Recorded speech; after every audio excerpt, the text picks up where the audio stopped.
आज की इस कक्षा में आइए हम बात करते हैं चक्रवात के बारे में। आपने चक्रवात को पिछली कक्षाओं में उसके बारे में सुना है। विशेषतः जब हम पिछली कक्षा में वायुराशियों के बारे में बात कर रहे थे तो आपको ध्यान हो हमने ये बात वहाँ पर भी कही थी कि चक्रवात जनन के लिए वायुराशियाँ जिम्मेदार होती हैं। वायुराशियाँ इनके कारण ही चक्रवात की उत्पत्ति होती है। चक्रवात जनन के लिए बल्कि ये कहेंगे वायुराशियों का गतिशील होना आवश्यक है। जब दो गतिशील वायुराशियों का अभिसरण होता है तो चक्रवात जनन होता है।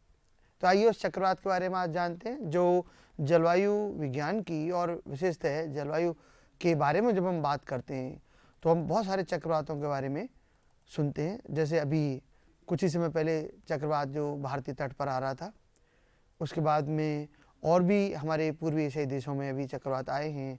कभी अमेरिका के तट पर हम चक्रवात की बात सुनते हैं। तो ये चक्रवात क्या है, चक्रवात कैसे बनते हैं और चक्रवातों के बारे में आइए अपन जानने की कोशिश करते हैं।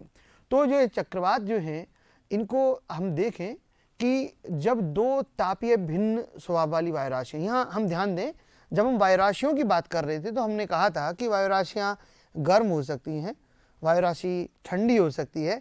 तो तदनुरूप हमने वायुराशियों के नामकरण किया था, ठंडी वायुराशि, गर्म वायुराशि। और जब ठंडी और गर्म वायुराशियों के बारे में हम जब बात कर रहे होते हैं तो यानी वो तापीय भिन्न स्वभाव वाली हो जाती हैं जब कभी हम गर्म और ठंडा शब्द प्रयोग में लाते हैं। तो जब गर्म और ठंडा शब्द का प्रयोग हमने किया तो यानी दो तापीय भिन्न स्वभाव वाली वायुराशियाँ जब अभिसरित होती हैं यानी उनका कन्वर्जेंस होता है तो उनके कन्वर्जेंस के कारण, उनके अभिसरण के कारण एक ऐसी स्थिति उत्पन्न होती है जिससे वायुमंडल में विक्षोभ उत्पन्न होने लग जाते हैं। वायुमंडल में तेजी से हवाएं, तेजी से पवनें, आंधी की तरह हवाएं चलने लगती हैं और ये विक्षोभपूर्ण स्थितियां ही चक्रवात कहलाती हैं।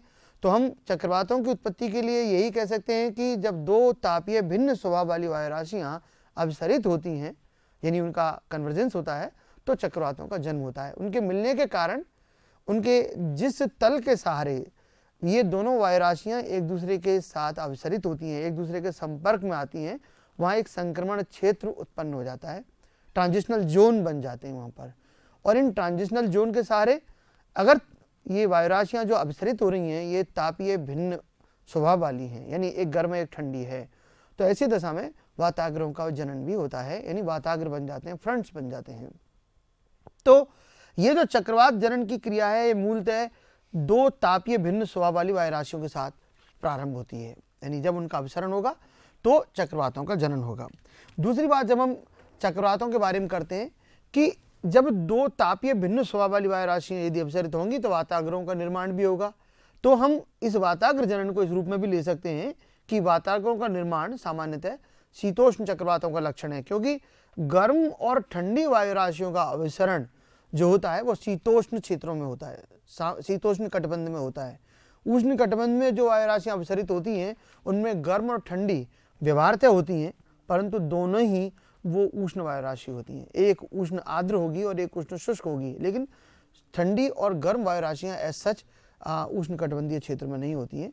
तो उष्ण कटिबंधीय क्षेत्र में इसलिए वाताग्रों का जनन भी नहीं हो पाता है और वाताग्र यदि बनते भी हैं तो बहुत क्षीण वाताग्र यानी कमजोर वाताग्र बनते हैं। तो यहाँ हम जिस शीतोष्ण कटिबंध की हम बात कर रहे थे कि शीतोष्ण कटिबंध में जब ठंडी और गर्म वायुराशियों का अभिसरण होगा तो वहाँ पर क्या होगा, वाताग्रों का निर्माण होगा। और ये वाताग्र संक्रमण क्षेत्र हैं जो दो वायुराशियों के बीच में उत्पन्न हो जाते हैं।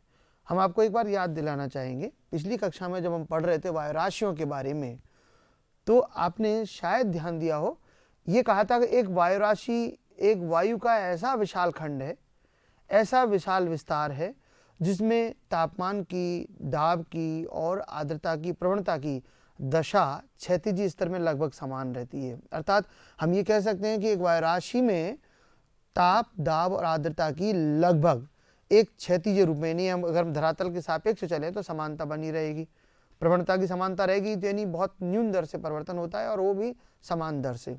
तो इस समानता के गुण के कारण क्या हुआ था कि वायुराशि को हमने पवन से अलग कर दिया था कि पवन जो है वो बैरोक्लिनिक होती है और वायुराशि बैरोट्रॉपिक होती है। तो देखिए यहाँ वही बैरोट्रॉपिक गुण हम देख रहे हैं कि जो जब ये वायुराशियाँ एक दूसरे के समीप आती हैं तो यानी दो ऐसे वायु के खंड एक दूसरे के समीप आ रहे होते हैं जो समदाबीय दशा वाले होते हैं, समदैशिक दशा वाले होते हैं। और जब वो दोनों एक दूसरे के संपर्क में आते हैं तो एक ऐसा तल, एक ऐसा जोन, एक ऐसा लेवल डेवलप हो जाता है जो फ्रंट है, जिसे हम फ्रंट कह रहे हैं, वाताग्र कह रहे हैं। और ये क्या होता है, इसकी प्रकृति जो है वो संक्रमण क्षेत्र की प्रकृति है।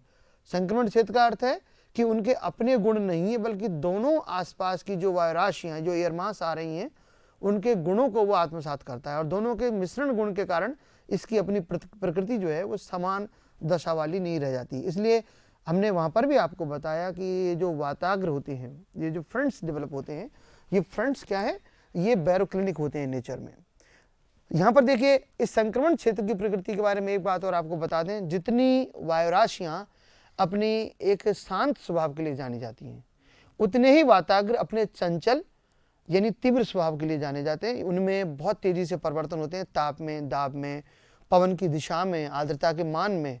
इन सब दशाओं में जो वायुमंडलीय तत्व जिन्हें हम कह रहे हैं, जलवायु तत्व जिन्हें हम कह रहे हैं, इनके मान में इतनी शीघ्रता से परिवर्तन होते हैं कि वे वाताग्र अपने आसपास की वायुराशि से स्पष्ट अलग बन जाते हैं।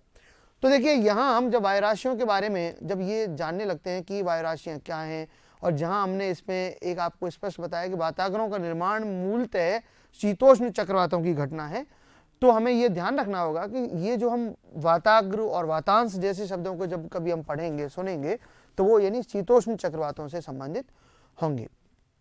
देखिए, यहाँ जब वो वाताग्रों के सहारे दोनों वायुराशियों में से कोई एक वायुराशि अपेक्षाकृत अधिक सक्रिय रहती है। ध्यान दीजिए, जब दो वायुराशि एक दूसरे के संपर्क में आने लगती हैं तो क्या होता है, वे एक दूसरे के प्रतिकूल विपरीत दिशा में चल रही होती हैं। यानी एक वायुराशि हम अगर कहें कि ध्रुवीय क्षेत्र की तरफ से नीचे भूमध्य रेखा की ओर अग्रसर हो रही है, और दूसरी वायुराशि भूमध्य रेखीय क्षेत्र से अथवा उष्ण कटिबंधीय ये जो उपोष्ण उच्च दाब पेटी है उससे उपध्रुवीय न्यून दाब पेटी की तरफ चल रही होती है, तो ये विपरीत दिशा में एक दूसरे की ओर जब गतिशील होती हैं तो क्या होगा, जब ये समांतर प्रवाह की दिशा में आएंगी, यानी दोनों जब इस प्रकार के एक प्रवाह की दिशा में आ जाती हैं, जब एक वायुराशि इधर से आ रही है, यानी ये वायुराशि हम मान लें कि ये ध्रुवीय क्षेत्र से इधर आ रही है और दूसरी वायुराशि उपोष्ण उच्च दाब क्षेत्र से इधर की तरफ जा रही है, और जब ये क्षैतिज समानता की स्थिति में आ जाती हैं, इस तरह जब समांतर प्रवाहित होने लगती हैं धरातल पर, तो क्या होने लगता है कि उन वायुराशियों में एक ऐसा तल बन जाता है जो दोनों को एक दूसरे से अलग रखता है, और इसे हम स्थिर वाताग्र कहते हैं। तो स्थिर वाताग्र के साथ भी एक बड़ा विचित्र व्यवहार ये दोनों वायुराशियाँ करती हैं। वो क्या करती हैं कि एक भाग के सारे तो गर्म वायुराशि जो है, जो उपोष्ण उच्च दाब से उपध्रुवीय न्यून दाब की तरफ यानी 60 से 65 डिग्री अक्षांशों की तरफ जा रही होती है, वो सक्रिय हो जाती है। यानी वो उस जो स्थिर वाताग्र का निर्माण हुआ है और उस स्थिर वाताग्र पर आगे की ओर उसको धकेलती है, उसकी तरफ दाब लगाती है, जिससे वाताग्र आगे की ओर अग्रसर होगा। उसके दूसरे भाग में क्या होगा कि जो ठंडी वायुराशि ध्रुवीय क्षेत्र से आ रही है, वो ठंडी वायुराशि उसके अगले भाग में वाताग्र के, यानी जिसे हम पिछला भाग कह रहे हैं, सॉरी नॉट अगला भाग, पिछले भाग में वो उसको धकेलने लगती है, और उसके सारे ये ठंडी वायुराशि आगे की ओर बढ़ने लगती है, उसको दाब बनाने लगती है। तो यानी एक वाताग्र दो भागों में बढ़ जाता है। पहला अग्रभाग जिसके सारे गर्म वायुराशि सक्रिय है, उसको आगे धकेल रही है। दूसरा भाग ठंडी वायुराशि जिसके सारे उसको आगे बढ़ने के लिए दबाव बना रही है। तो इस प्रकार वाताग्रों का निर्माण, जो वाताग्र जो स्थिर वाताग्र बना था, उसके भी दो भाग हो गए। क्या, एक के सहारे गर्म वायुराशि का सक्रिय होना और दूसरी के सहारे ठंडी वायुराशि का सक्रिय होना। तो इससे क्या स्थितियां उत्पन्न होती है कि जिस वाताग्र के जिस भाग के सहारे गर्म वायुराशि सक्रिय होती है उसे गर्म वाताग्र कहा जाता है, और जिस भाग के सहारे ठंडी वायुराशि सक्रिय होती है उसे शीत वाताग्र कहा जाता है। तो यहाँ आपको ये बताना चाहते हैं कि वाताग्र जनन की क्रिया जब प्रारंभ हो जाती है, स्थिर वाताग्र का निर्माण होता है, तो उसके ठीक बाद की क्रिया क्या है कि वाताग्र का दो भागों में स्पष्ट है प्रकृति के अनुरूप विभाजन। प्रकृति अनुरूप विभाजन क्या, जिस भाग आधे भाग पर गर्म वायुराशि सक्रिय होगी वो गर्म वाताग्र और या उष्ण वाताग्र, और दूसरा आधा भाग जिसके सहारे की ठंडी वायुराशि सक्रिय होती है उसके सहारे उसको ठंडा वाताग्र या शीत वाताग्र कहा जाता है। काल्ट फ्रंट या कोल्ड फ्रंट से नाम देते हैं, और गर्म वाताग्र को या उष्ण वाताग्र को वार्म फ्रंट का नाम दिया जाता है। यानी कहने का आशय यह है कि वाताग्र के जिस भाग के सहारे जिस प्रकार की वायुराशि सक्रिय होती है उस पर दबाव बनाती है, तदनुरूप वाताग्र के उस भाग का नामकरण कर दिया जाता है। यहाँ पर एक बात और आपको बताना चाहेंगे कि दोनों ही प्रकार के वाताग्रों में वर्षा होती है। ये वर्षा दोनों वाताग्रों का गुण है, यानी चाहे वो वाताग्र ठंडा वाताग्र बन रहा है या उष्ण वाताग्र बन रहा है, दोनों ही वाताग्रों में वर्षा होगी। वायुराशियों का अभिसरण होने पर वाताग्रों के अतिरिक्त दो वातांश बनेंगे। अब देखिए यहाँ एक बड़ी स्पष्ट बात है, हमें एक वृत्त के बारे में सोचें। एक वृत्त अगर कहीं है और वृत्त को यदि हम कहीं पर भी उसमें दो रेखाएं उसके केंद्र से परिधि की ओर डाल दें तो क्या होगा, दो परिधि की ओर जब केंद्र से रेखाएं डाली जाएंगी तो उसका प्रभाव क्या आएगा कि वो वृत्त दो भागों में बंट जाएगा। अगर वो रेखाएं दोनों 180 डिग्री पर डाली गई हैं, जिन्हें हम त्रिज्याएं भी कहते हैं, रेडियाई भी, अगर वो 180 डिग्री पर हैं तब जो वृत्त है वो दो अर्धवृत्तों में बंट जाता है, इन दोनों का बराबर मान होता है। यदि कोण का मान, दोनों त्रिज्याओं के बीच कोण का मान 180 डिग्री से कम है, ऐसी स्थिति में क्या होगा, यानी वो वृत्त का दोनों का बराबर विभाजन नहीं करेंगी और वृत्त दो असमान भागों में बंट जाएगा। यहाँ हम आपको बताना चाहते हैं कि ये जो वायुराशियाँ और जिनके कारण वाताग्रों का निर्माण हुआ, ये दोनों वाताग्र उस जो चक्रवात का जो पूरा समदाब रेखाएं बनती हैं, जो हम आपको आगे चित्रों में भी दिखाएंगे कि किस प्रकार की समदाब रेखाएं बनती हैं, तो ये उस पूरे चक्रदावीय जो समदाब रेखाएं होती हैं उसको दो असमान भागों में बांट देती हैं। और आपको ये हमेशा ध्यान रखना चाहिए कि जो बड़ा भाग होता है वो शीत वातांश होता है और जो छोटा भाग होता है वो गर्म वातांश होता है। गर्म वायु जो है, गर्म वायु राशि जो है वो छोटे भाग में संकुचित होती है और जबकि जो शीत वायु राशि है या ठंडी वायु राशि है वो बड़े भाग में फैल जाती है, क्योंकि गर्म वायु राशि ठंडी है, भारी होने के कारण वो धरातल पर प्रसरित होने की, फैलने की प्रकृति रखती है, जबकि गर्म वायु राशि गर्म है और हल्की होने के कारण वो ऊपर उठने की प्रकृति होती है, इसलिए वो कम क्षेत्र में संकुचित होती है। यहाँ तो ये जो दो असमान जो वृत्तों का विभाजन हुआ है, ये क्या है, इन्हें हम वातांश कह रहे हैं। और वातांश इनका नाम क्यों दिया गया है, कोल्ड सेक्टर, वार्म सेक्टर या शीत वातांश और उष्ण वातांश या गर्म वातांश क्यों नामकरण किए गए, क्योंकि जिस भाग में जिस प्रकृति की वायु राशि या वायु समाहित है या मौजूद है, तदनुरूप उस वातांश का नामकरण कर दिया जाता है। जिस भाग में ठंडी वायु राशि होगी उसको शीत वातांश और जिस भाग में गर्म वायु राशि होगी उसे उष्ण वातांश कहा जाएगा। आगे चित्र में हम आपको दोनों वातांश भी दिखाएंगे।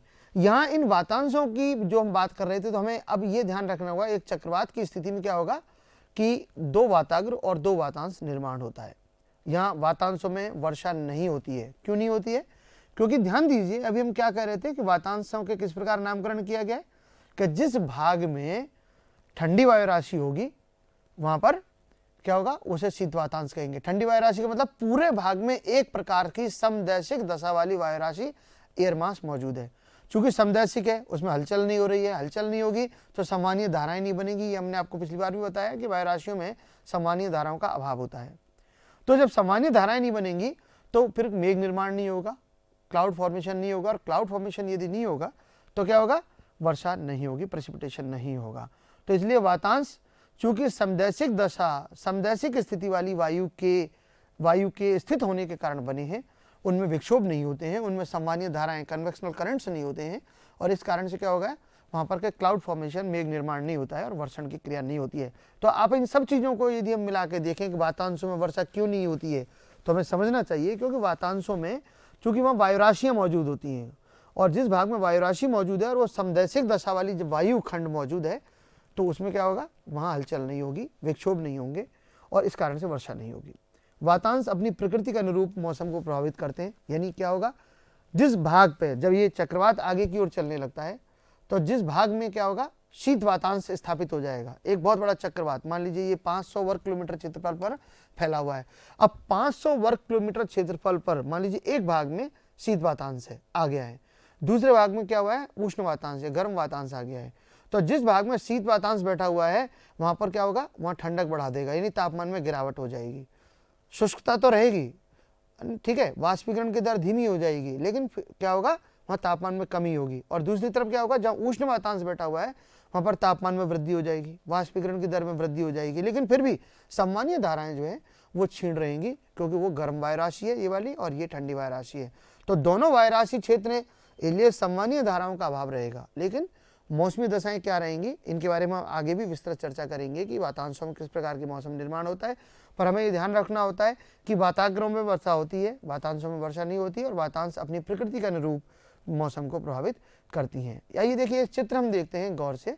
इस चित्र में क्या है, अब आप गौर से देखते जाएं कि हमने 2 रंगों में इस पूरे भाग को बांटा है। और अभी जिस भाग को भी हम देख रहे थे, ये देखिए ये क्या है, ठंडी वायु।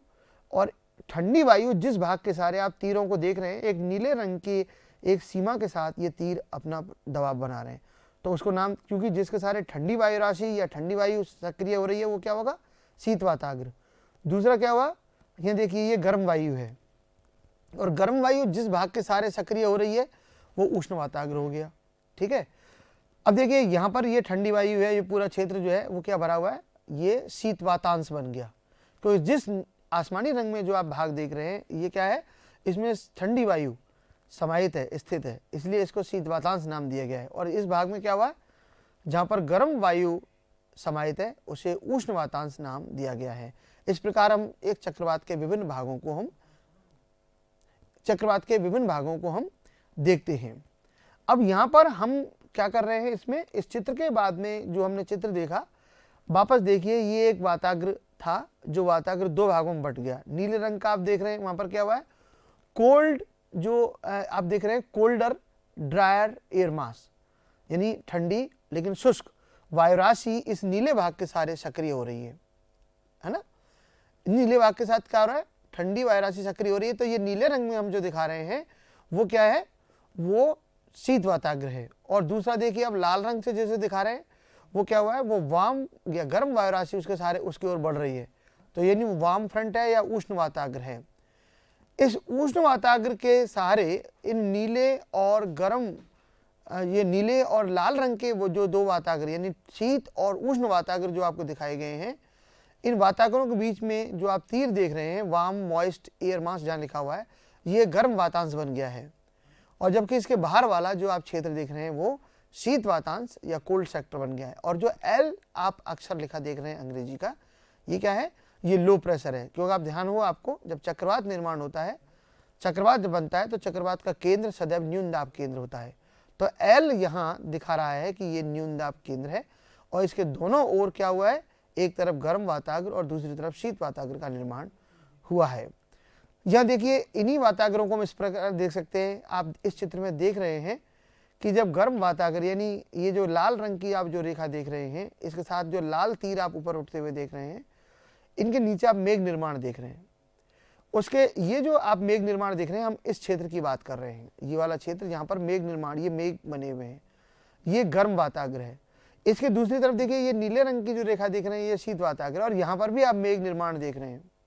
ठीक है, यहाँ क्या पता चल रहा है इससे कि ये जो यहाँ मेघ निर्माण हुआ है, गर्म वाताग्रों में ज्यादा सघन मेघ बनते हैं बजाय शीत वाताग्रों के सहारे। लेकिन ये चित्र साथ में ये भी बता रहा है कि दोनों ही वाताग्रों के सहारे मेघ निर्माण होता है, और यदि मेघ निर्माण होगा तो वर्षण की क्रिया होगी। ये चित्र आपको इसलिए दिखाया गया है ताकि आपको स्पष्ट लिखे कि वाताग्रों के सहारे कैसे मेघ, मतलब क्या मेघ बनते हैं और वर्षण क्यों होती है। एक चित्र हम और देखते हैं कि किस प्रकार गर्म और ठंडी वायु राशियां वाताग्रों के सहारे संकुचित होती है। यहाँ आपको एक तीसरी चीज दिखाई दे रही है। अभी तक आपको यहाँ एक एल दिखता था, लेकिन एक एल से एक नीली और एक लाल रंग की रेखा दिखती है, निकलती हुई दिखती थी। यहाँ आपको एक छोटा सा भाग मिला हुआ भी दिख रहा है। इसका एक विशेष अर्थ है जिसके बारे में हम आगे बात करेंगे, लेकिन यहाँ आपको हम ये बताना चाहते हैं कि देखिए इस चित्र में ये बड़ा स्पष्ट है कि इस भाग में, पूरे भाग में, ये नीले रंग के तीर जहाँ आप देख रहे हैं वहाँ पर गर्म वायु राशि विस्तृत है, तो ये शीत वातांश हो गया। और इसके साथ साथ ये जो क्षेत्र आप देख रहे हैं जहाँ पर गर्म वायु राशि विस्तृत है, ये उष्ण वातांश हो गया। तो पूरा चक्रवात जो है, चक्रवातीय क्षेत्र जो है वो 2 वातांशों में बट गया है, एक ये वाला उष्ण वातांश और ये वाला शीत वातांश। तो इस प्रकार एक चक्रवात का ये वाताग्र जो है वो 2 वातांशों में विभाजन कर देता है, उष्ण वातांश और शीत वातांश, यानी warm sector and cold sector respectively. ध्यान देखिए, एक आपको और चित्र हम यहाँ दिखा रहे हैं, इस चित्र को देखिए गौर से, और ये चित्र देखने के बाद आप इस चित्र को भी गौर से देखिए। इस चित्र में ये जो 2 चित्र हैं, दोनों में वायु राशि का जो है एक्टिवनेस दिखाई गई है, वायु राशियों की गतिशीलता दिखाई गई है। लेकिन पहले चित्र में आप जो देख रहे हैं, ये जो रचना आप देख रहे हैं, ये कैसी बनी हुई है, जिस जिव्याकार, जैसे जीभ हम बाहर निकालते हैं कभी, तो जीभ जिस प्रकार का, टंग जो है जिस प्रकार की शेप लेती है, वो शेप इसने ली हुई है। दूसरे चित्र में देखिए ये कैसे बना हुआ है, जैसे कोई स्लोप बना देते हैं, स्लैंटिंग किसी चीज को चढ़ाने के लिए, ठीक है। तो ये जो दोनों ढाल आप देख रहे हैं, ये कुछ विशेषता इंगित कर रहे हैं। मैं आपको वापस यहाँ ले चलता हूँ। ये जो ढाल देख रहे हैं, जो जीभ नुमा है, इसमें बताया गया है कि ये जो तीर आप अंदर देख रहे हैं, ये ठंडी वायु राशि है। यानी ये एक ऐसे क्षेत्र में बताया गया है कि जहाँ पहले से गर्म वायु राशि मौजूद थी, और उस क्षेत्र में गया गर्म वायु मौजूद थी, और उस क्षेत्र में क्या हुआ, ठंडी वायु राशि चलते हुए पहुंच गई। अब जब ठंडी वायु राशि चूंकि ठंडी है, भारी है, तो वो क्या करेगी, उसका रोलिंग एक्शन होता है, यानी वो लुढ़कते हुए चलती है, जैसे जीव की तरह आकृति बनाती है। तो उसने क्या हुआ, इस प्रकार का स्लोप बना दिया, जिसे हम कॉन्वेक्स या अवतल स्लोप बोलते हैं। ये अवतल नुमा या जीव नुमा जो आकृति बनी है, ये ठंडी वायु राशि जब कभी सक्रिय होगी तो इस प्रकार के ढाल का निर्माण होता है। वाताग्र इस ढाल के सारे बनेंगे, ठीक है। तो यहाँ ये ढाल निर्माण हुआ जब ठंडी वायु राशि सक्रिय होगी।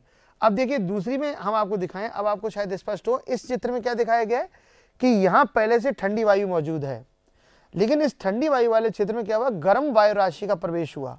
अब गर्म वायु राशि चूंकि गर्म है, हल्की है, और उसमें उठने की प्रकृति होती है, तो वो क्या होगा, जैसे इस ठंडी वायु के क्षेत्र में आएगी तो वो एक इसके सारे खुद ऊपर उठने लग जाएगी। यहाँ वो क्या कर रही है, ठंडी वायु राशि गर्म वायु राशि को धकेल रही है, उसकी जगह ले रही है धरातल पर, क्योंकि भारी है तो नीचे बैठेगी, और नीचे बैठेगी तो इस प्रकार चलेगी। कभी आप देखिए, जब कभी पानी को फर्श पर अगर आप लुढ़कते हुए देखेंगे, आप कभी थोड़ा सा पानी, जब फर्श में थोड़ा ढाल हो, उस ढाल पर आप पानी को फैलाइए, और वो पानी जब आगे की ओर बढ़ने लगता है तो उसके आगे के किनारे को गौर से देखिए। तो वो गौर से देखेंगे तो आपको इस प्रकार की रचना बनने लगेगी, उसमें पानी का इस तरह का किनारा बन जाता है, ठीक है। तो ये वाली प्रकृति आ गई। जब कभी आप एरोप्लेन को उठते हुए देखेंगे तो वो इस प्रकार के एक स्लोप के सारे उठ जाता है। तो यानी ये क्या है, गर्म वायु राशि जब ठंडे क्षेत्र में पहुंचती है, जहां पहले से ठंडी वायु मौजूद हो, तो वो ठंडी वायु के साथ खुद ऊपर उठती है, हटाती नहीं है, खुद ऊपर उठने लगती है। तो इस प्रकार के ढाल का निर्माण हो जाता है।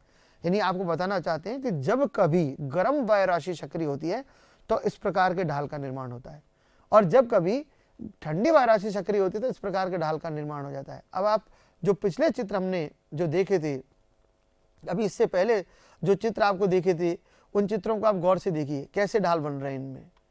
इन चित्रों को आप गौर से देखिए कैसे ढाल बने हुए हैं। ये वही ढाल हैं जो आपको अभी दिखाए जा रहे थे कि ये देखिए, ये कॉन्वेक्स बना है इसके लिए आकर। तो ये वही ढाल हैं जो हम आपको दिखाना चाह रहे थे कि इस प्रकार के ढाल का निर्माण ठंडी और गर्म वायु राशियों के परस्पर या अपेक्षाकृत सक्रिय होने के कारण से निर्मित होते हैं।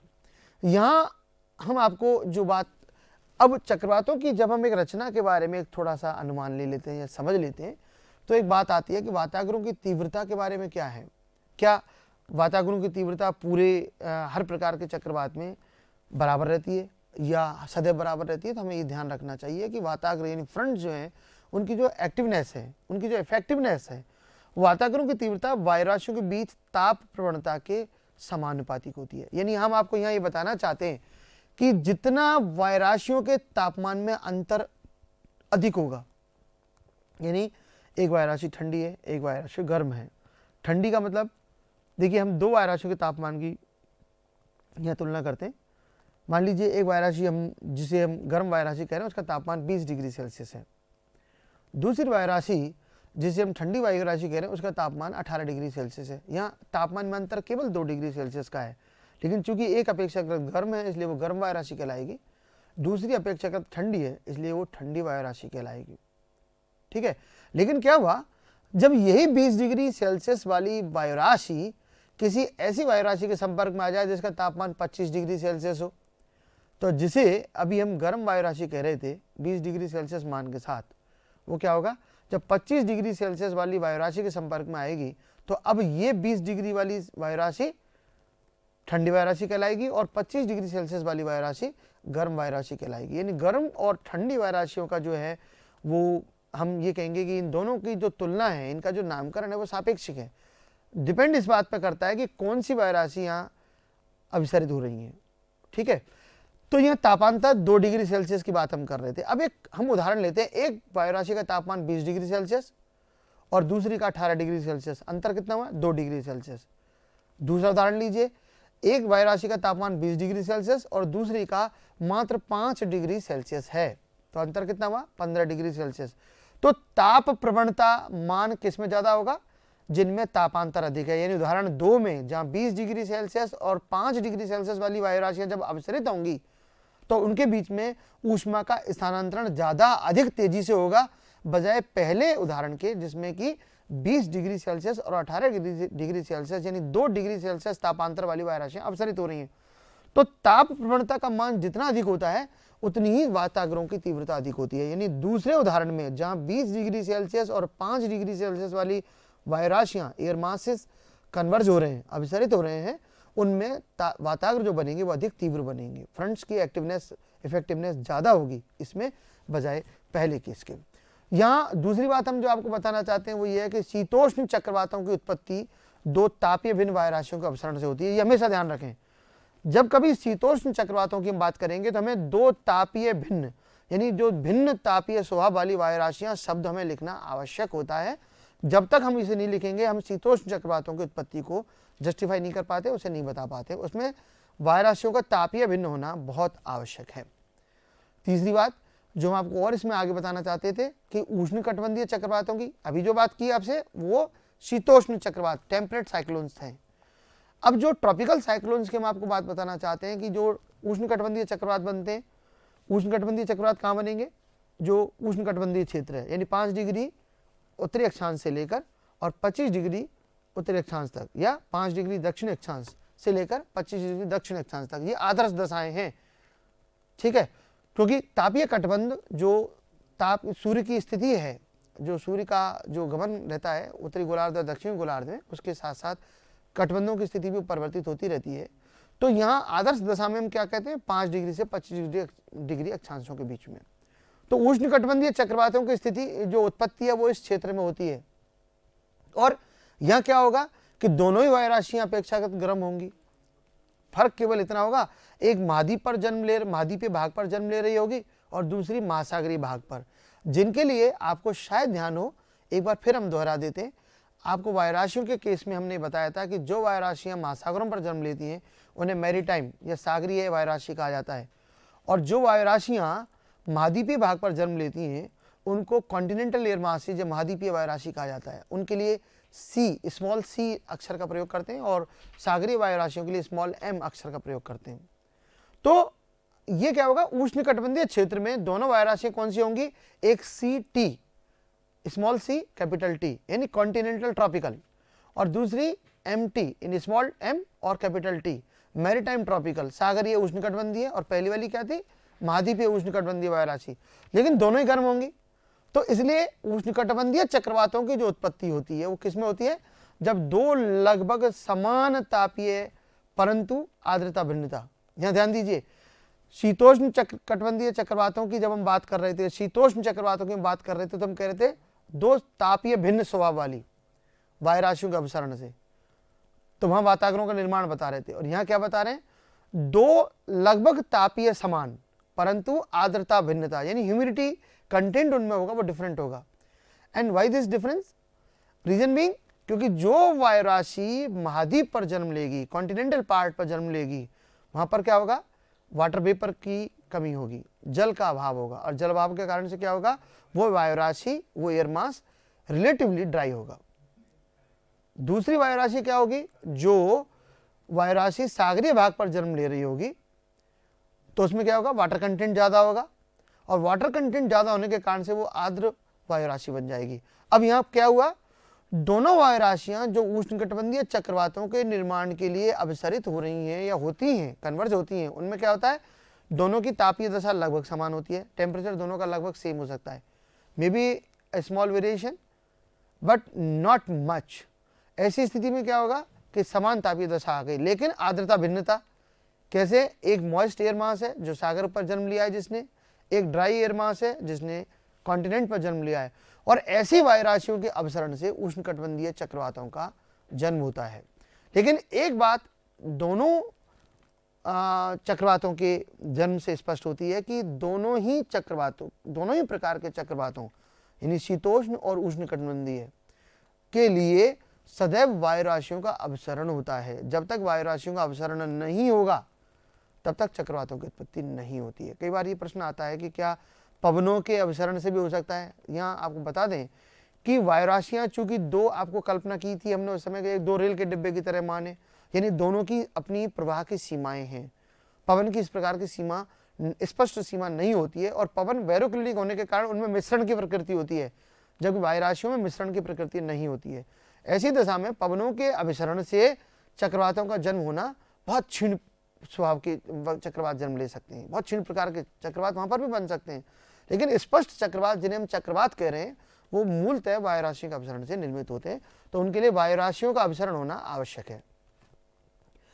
आगे जो हम ये देख रहे हैं कि हम क्या कह रहे हैं कि उष्णकटिबंधीय चक्रवातों में वायु राशियों की लगभग तापीय समान दशा के कारण वाताग्रों का निर्माण नहीं होता है। वाताग्र कहाँ बनेंगे? जहाँ तापीय भिन्नता होगी, क्योंकि भी आपको बताया था जितना तापीय प्रवणता का मान अधिक होगा, टेम्परेचर ग्रेडियंट जितना ज़्यादा होगा, उतना ही फ्रंट्स क्या होंगे, वाताग्र क्या होंगे, ज़्यादा तीव्र होंगे। और अगर ताप प्रवणता का मान कम होगा तो वाताग्र जो है कमजोर बनेंगे। अब यहाँ जिन उष्णकटिबंधीय चक्रवातों की बात हम कर रहे हैं, जब इनमें दोनों ही वायु राशियों की तापीय दशा समान है, यानी दोनों समान ताप वाली है, तो जब तापीय प्रवणता क्षीण हो जाएगी या तापीय प्रवणता का मान बहुत न्यून हो जाएगा या कम हो जाएगा या शून्य हो जाएगा, तो ऐसी दशा में वाताग्र का निर्माण ही नहीं होगा। तो इसलिए सामान्यतया उष्णकटिबंधीय चक्रवातों में यानी ट्रॉपिकल साइक्लोन्स में वाताग्रों का निर्माण नहीं होता है। वाताग्रों का निर्माण शीतोष्ण चक्रवातों की घटना है। लेकिन आपको फिर भी बता दें कि यदि उष्णकटिबंधीय चक्रवात यदि बहुत तीव्र चक्रवात बन रहे हैं तो ऐसी दशा में भी क्षीण वाताग्रों का निर्माण इन चक्रवातों में भी होता है। इसलिए हम 100% ये नहीं कह सकते कि उष्णकटिबंधीय चक्रवातों में कभी वाताग्र बनते ही नहीं है। वाताग्र बन सकते हैं, सदैव बनते हैं ये भी नहीं है। ध्यान दीजिए, दोनों बातों की हम आपको बताना चाहते हैं कि उष्णकटिबंधीय चक्रवातों में वाताग्र कभी नहीं बनते ऐसा भी नहीं है, और उष्णकटिबंधीय चक्रवातों में सदैव वाताग्र बनते हैं ऐसा भी नहीं है। दोनों बातें ही असत्य हैं। सत्य क्या है कि उष्णकटिबंधीय चक्रवातों में सामान्यतः वाताग्रों का निर्माण नहीं होता है, परंतु कभी कभी आर्द्रता प्रवणता में यदि बहुत अंतर हो, यानी आर्द्रता के मान में ज़्यादा अंतर आ जाए, तो क्षीण वाताग्रों का निर्माण इन चक्रवातों में भी हो जाता है। देखिए, यहाँ जब हम चक्रवातों की बात कर रहे हैं और इनके वाताग्रों की बात कर रहे हैं, तो हमने आपको बताया था जब वाताग्र बनेंगे तो ही वातांशों का निर्माण होगा, क्योंकि एक जो चक्रवातीय जो दावरेखाएं थी उनको जो दो असमान भागों में जो बांटा था वो किसने बांटा था? वाताग्रों ने बांटा था।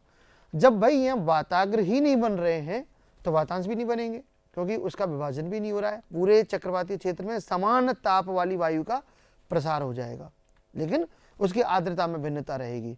इसलिए इन उष्णकटिबंधीय चक्रवातों में जब वाताग्रों का निर्माण नहीं होता तो ऑब्वियस है कि इसमें वातांशों का निर्माण भी नहीं होता है।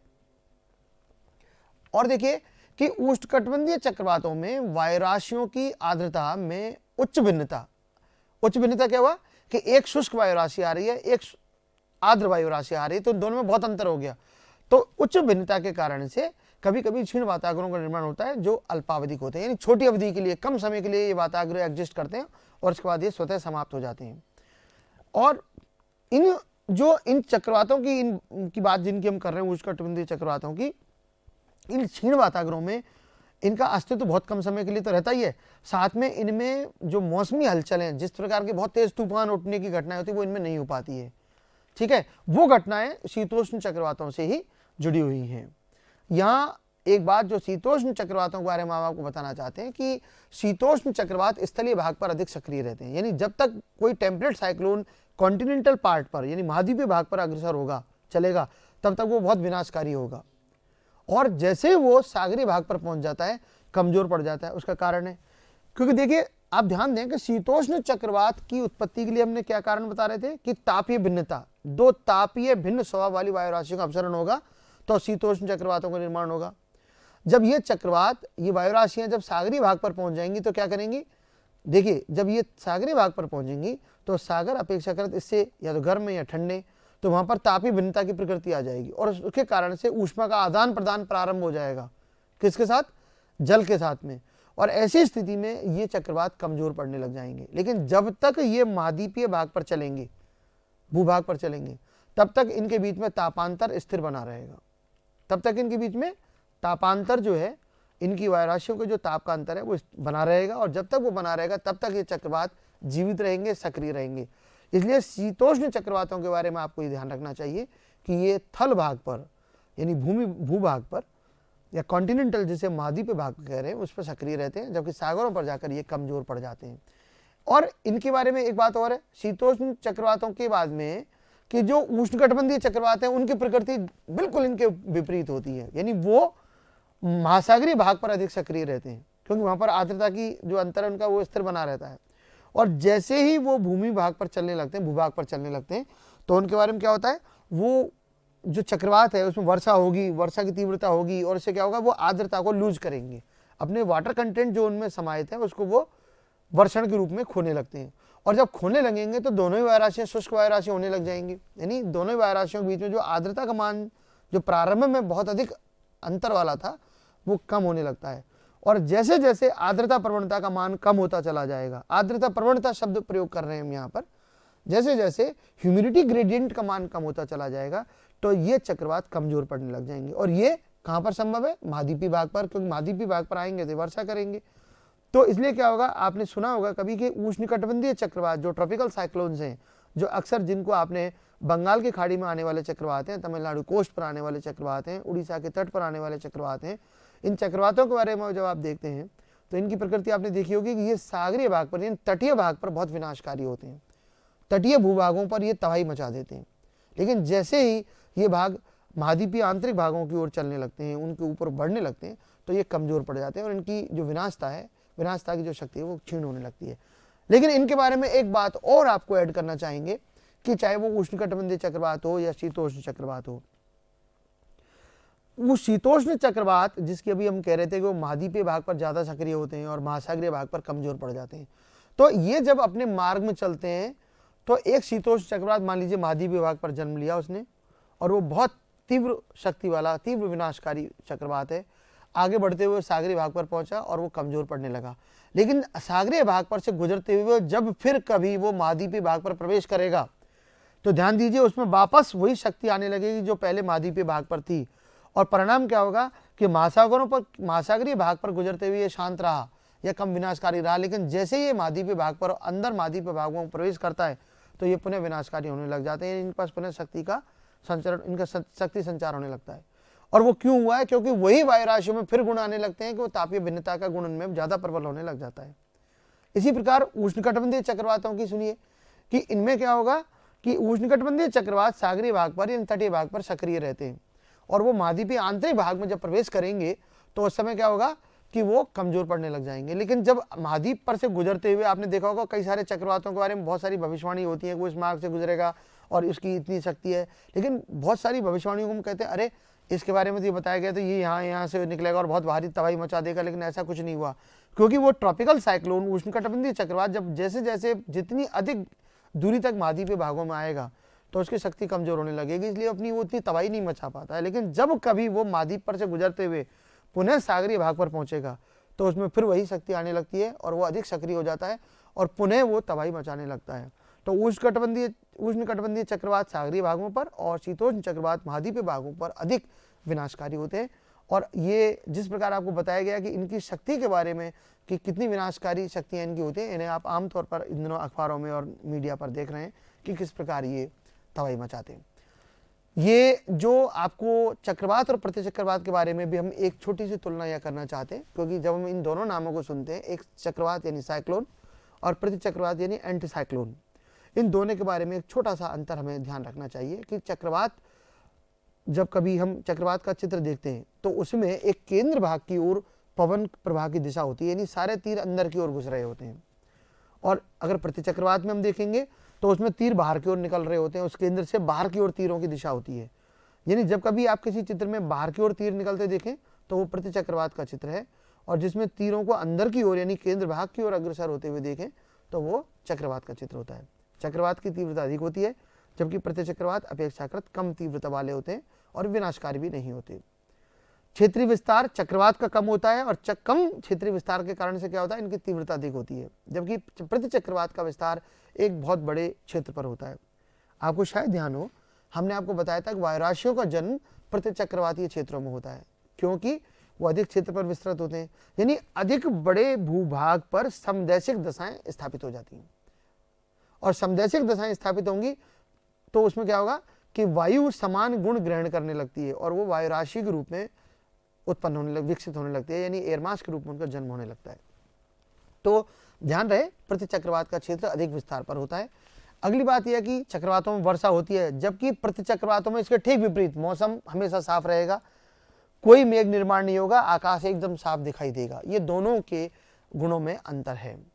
यहां हम आपको एक चीज और इंटरेस्टिंग है आपको बताना चाहेंगे। सामान्यतः हम जो चक्रवात है उसका एक ही चित्र हम देख रहे होते हैं। एंटी साइक्लोन और साइक्लोन यानी चक्रवात और प्रतिचक्रवात के बारे में तो हमने आपको भी बताया, लेकिन आपको ये भी ध्यान रहे कि चक्रवात और प्रतिचक्रवात के अलावा यदि हम उत्तरी और दक्षिणी गोलार्ध के चक्रवातों को भी देखें, यानी सदर्न एंड नॉर्दर्न हेमिस्फीयर के यदि साइक्लोन्स को भी देखें, तो उनमें भी तीरों की दिशा में अंतर आता है और वो देखकर पहचाने जाते हैं कि ये कौन से हेमिस्फीयर के साइक्लोन की बात की जा रही है। आइए इसको बात को हम चित्रों से आपको दिखाएंगे, चित्र के माध्यम से, लेकिन इसके साथ साथ आपको एक बात और बता दें कि चक्रवातीय तीव्रता मापन के कुछ स्केल भी होते हैं। शायद ये आप पहली बार सुन रहे हो, क्योंकि चक्रवात की तीव्रता को भी नापा जाता है।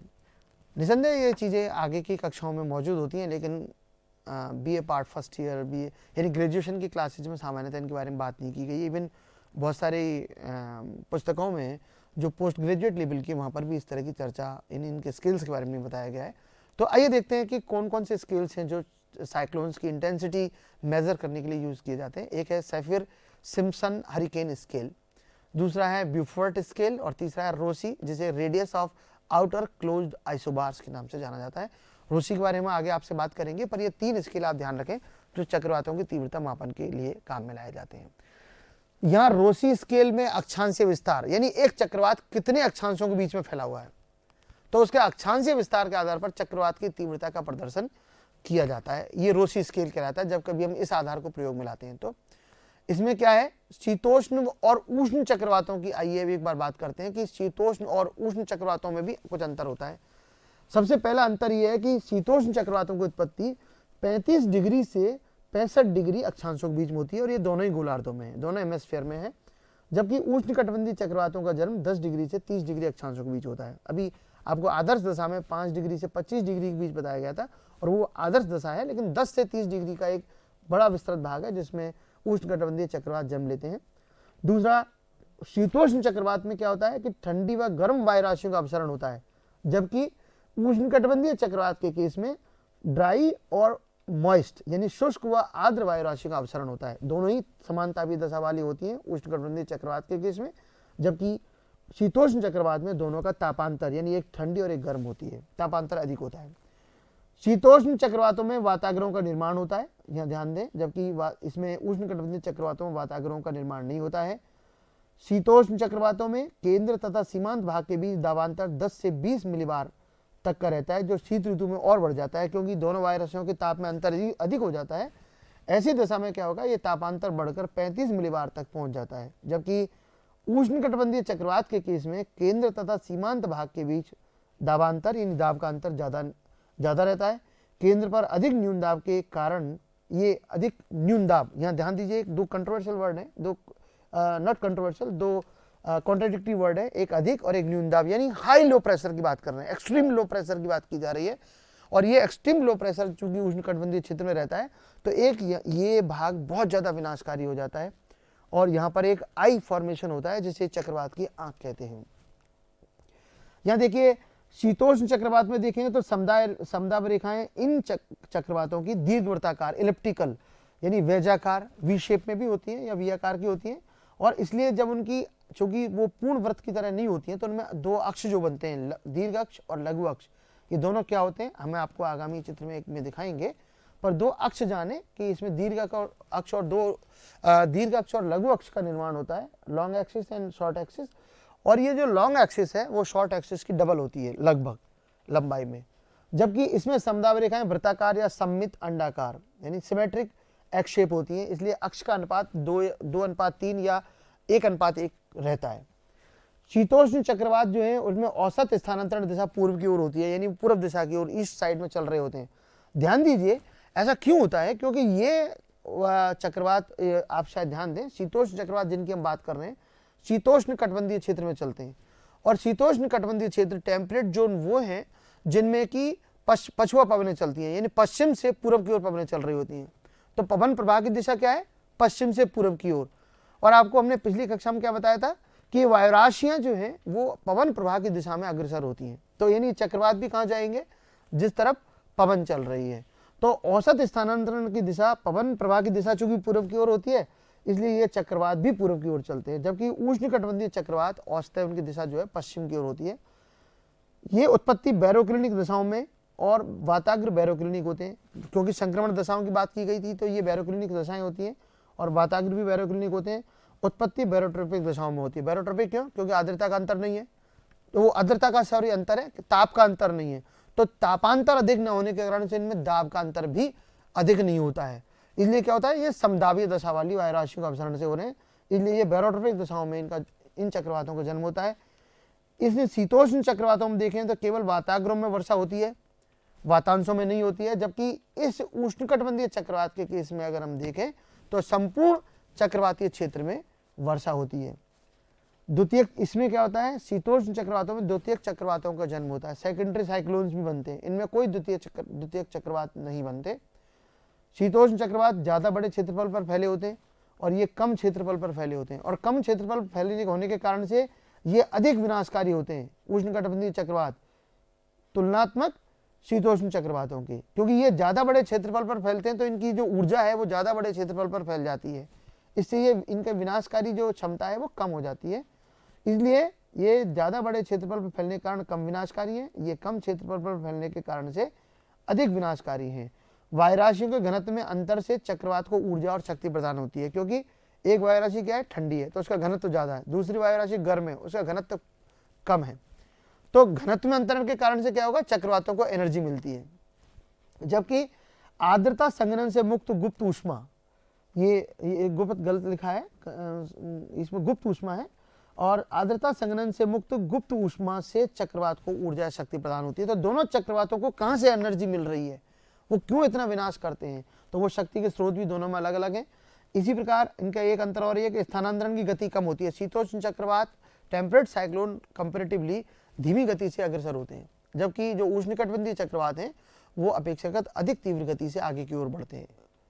इनका एक जो बात हम आपसे इनके बारे में आपको बताना चाहते थे, ये देखिए, जो हम आपको कह रहे थे कि शीतोष्ण चक्रवात में दीर्घ वृत्ताकार होती हैं या वैज आकार होती हैं, ये देखिए समदाब रेखाएं, ये शीतोष्ण चक्रवातों की समदाब दशाएं, और आप देख रहे हैं ये परफेक्ट सर्कुलर नहीं है।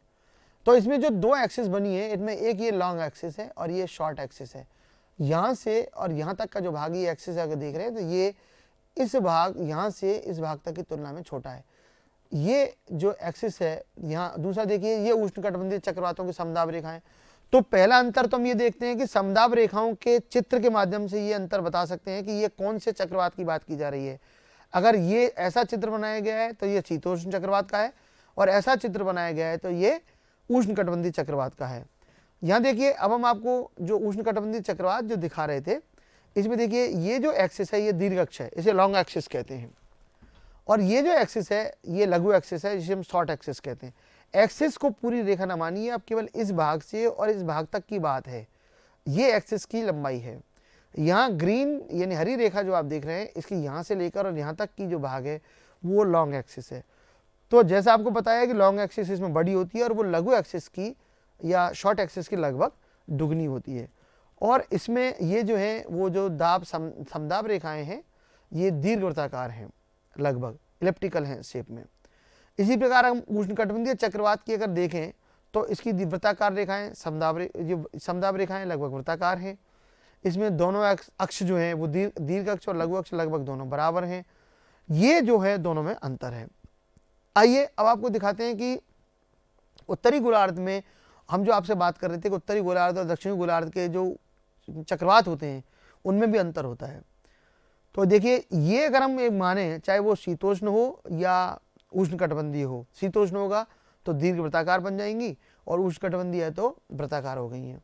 लेकिन पवन प्रवाह की दिशा देखिए इसमें कैसे चल रही है, एंटी क्लॉकवाइज, यानी इधर से उल्टी आ रही है। घड़ी की सुई की विपरीत दिशा में जब कभी ये तीर बनाए गए हों किसी चक्रवात के अंदर, यदि घड़ी की सुई की विपरीत दिशा में यदि तीरों का दर्शाया गया हो तो ऐसा चक्रवात ये उत्तरी गोलार्ध का चक्रवात होता है।